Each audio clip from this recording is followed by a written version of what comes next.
Mr. Speaker, I believe that every motion that we bring forward in this legislature is or should be rooted in the needs of Islanders, to support everyone to live with basic health and dignity, and to support thriving families and communities. However, the process of developing this particular motion has been extremely special for me, as it was created collaboratively with two incredible people, Courtney Costain and Ellen Taylor. I want to begin by thanking Courtney and Ellen, who have been tireless advocates for Islanders in need of mental health and addiction services. I also want to thank all those who came to the rally tonight to call on government to make mental health and addictions a priority during the pandemic and always. My conversations with Courtney and Ellen that led up to this motion started at around the same time as they started a group on Facebook called Mental Health Matters. And the priorities in this motion reflect the needs expressed by many in this group. I think it's important to acknowledge the very recent announcement made since this motion was tabled that the new build on Lacey House will be moving forward. This is great to hear and was one of the key concerns highlighted in this motion.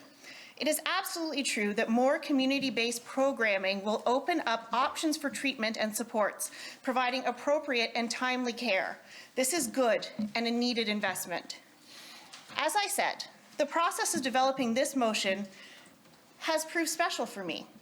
It has also proved to be incredibly difficult in many ways. The stories that have been shared by Islanders describing their interactions with the mental health system on PEI have been nothing short of heartbreaking.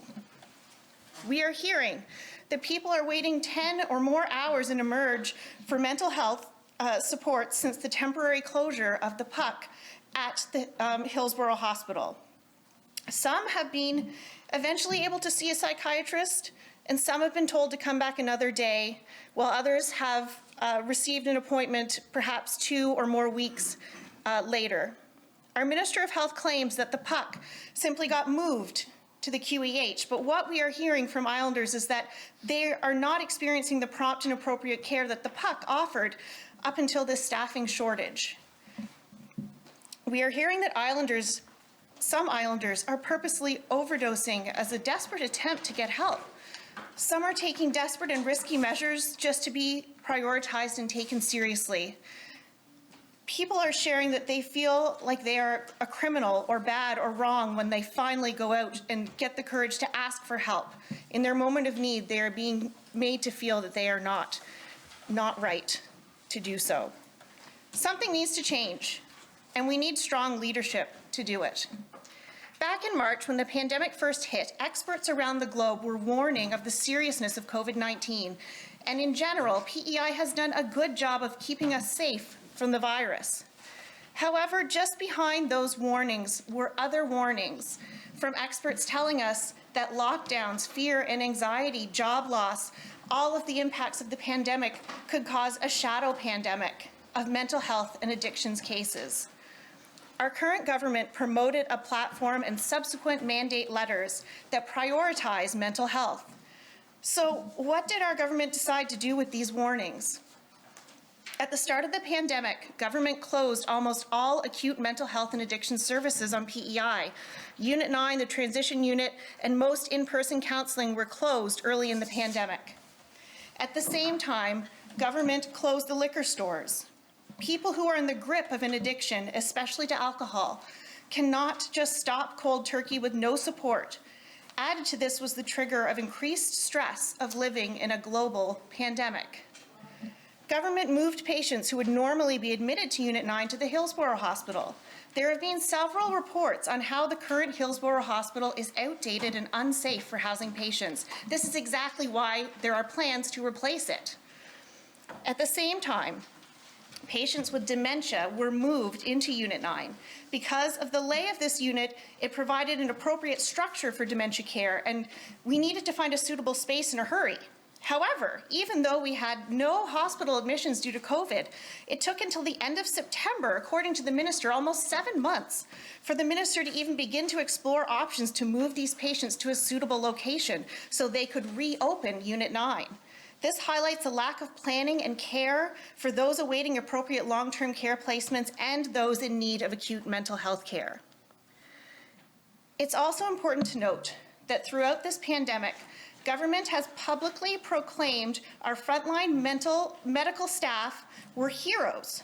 But from what I've heard from nurses, staff, and their unions, government took little to no tangible action to recognize their struggles and sacrifices over the past 6 months. PEI has a severe nursing shortage, especially in mental health and addictions. Just a couple of weeks ago, Unit 9 opened with just 6 beds, and the psychiatric urgent care clinics were then forced to close because of a lack of staff.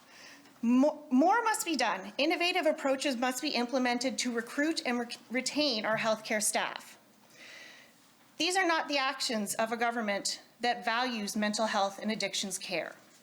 These are the actions of a government that considers mental health care as optional.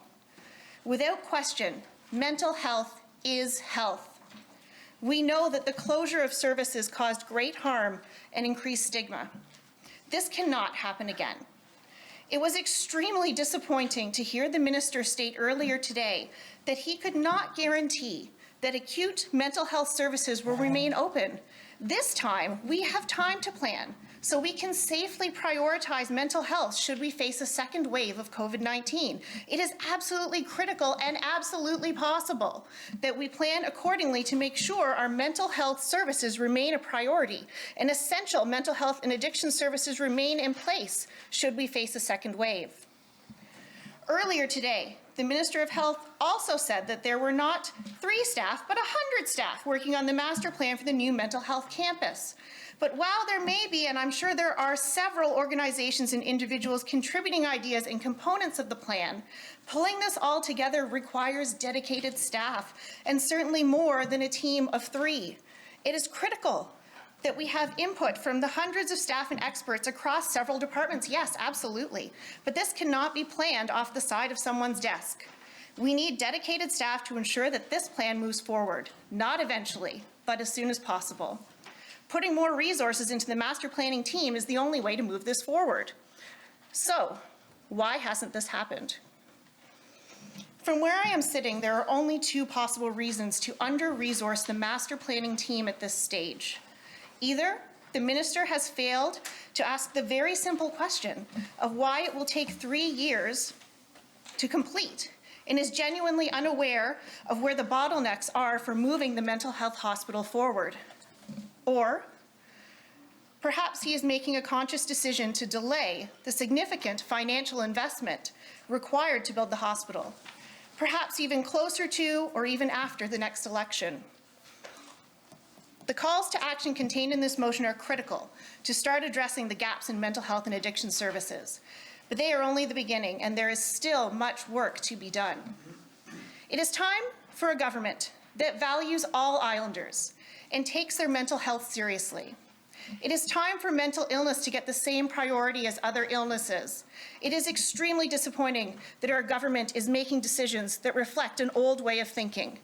Islanders deserve care for their mental health, that Islanders with addiction deserve dignity, respect, and support.